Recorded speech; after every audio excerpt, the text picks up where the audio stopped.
دا سکندر بخت جی د پاکستان د ټیم د تباہی ټول الزام په عمران خان باندې ولګول. اوس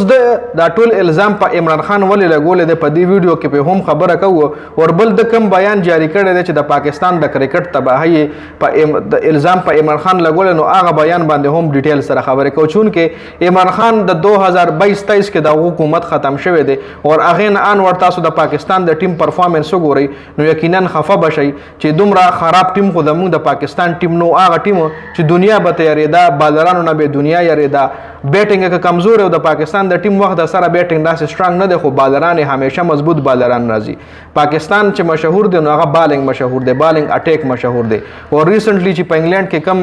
بالینګ اٹیک سره د پاکستان ټیم تللی دی نو یقینا چې د افسوس خبر ده. خاص سکندر بخت ویلی دی چې جو سچ ہے اسے مت روکو وای ریشا خبره چې کوم دا غم پټوي زمونږه کرکټ سیستم چې کوم دی هغه الټا شوی دی دا سیستم یو کرکټر الټا کړی دی چې هغه د ملک وزیر اعظم جوړ شو هغه د کرکټ دا ټول نظام تبا کو. ډومېسټک کرکټ کې هغه تل ټیمونو نشپک ټیمان جوړ کړل د استرالیا سیستم پاکستان ته راوړو د انګلند نه د پی سی بي چیرمن راوغوستو انګلند نه ډایرکټران راوستل خو هغه کرکټ تباہی طرف ته بوتلو. دا څوک یادوي دا عمران خان یادوي چې عمران خان وزیر اعظم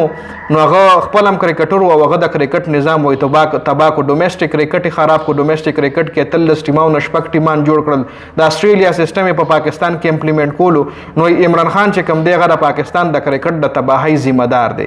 دا څوک وای دا سکندر بخت وای تاسو څه وایي کمنټ لازمي وکړئ خو سکندر بخت ولې د عمران خان خلاف ته یو خو ګوره تاسو لالریډي پته را چې دا وخت د عمران خان سکه چې کومه دا غنه چلی دا وخت عمران خان په جیل کې دی هر سړی لګیا دی د عمران خان خلاف بیانات جاری کوي ځکه چې د عمران خان له طرف دی له موتور جواب نه ملاویږي او بل دا هغه سکندر بخت چې دا خپل یو اورډینری کلاډیو اورډینری بمولنوي بالکل لو کیټګری کلاډیو او عمران خان د ټیم نمبر کړو د خراب پرفارمنس په وجه باندې د عمران خان کپتانۍ کې د خراب پرفارمنس زونو دی به عمران خان ځان سره په پلینګ 11 کې نه جنگولو نو د هغه ډکه د عمران خان لا چې د کیریئر چې کوم دی عمران خان خراب کړي نه دی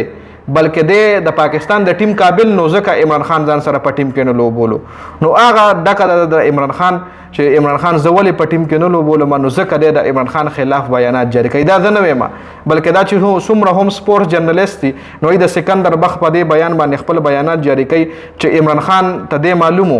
دا یو خپل یو ډیر لو لیول کلاډي وو دا خپل داسې خاص کلاډي نو نو د ځکه اوس د عمران خان خلاف خبرې کوي چې عمران خان به په پلینګ 11 کې ځان سره نه جنگولو عمران خان د ټیم نه بهر کړی و نو ځکه د عمران خان خلاف ته نو څه د کم بیان جاری کړي آیا واقعي د پاکستان د کرکټ ذمہ دار محسن نقوی دی او عمران خان دی محسن نقوی عاقب جاوید د پاکستان کرکټ ټیم د تباہی ذمہ دار دی کنه عمران خان دی نو د حواله سره د تاسو سره ده تاسو خپل قیمتي رائے موږ سره په کمنټ کې ضرور شریک کړئ.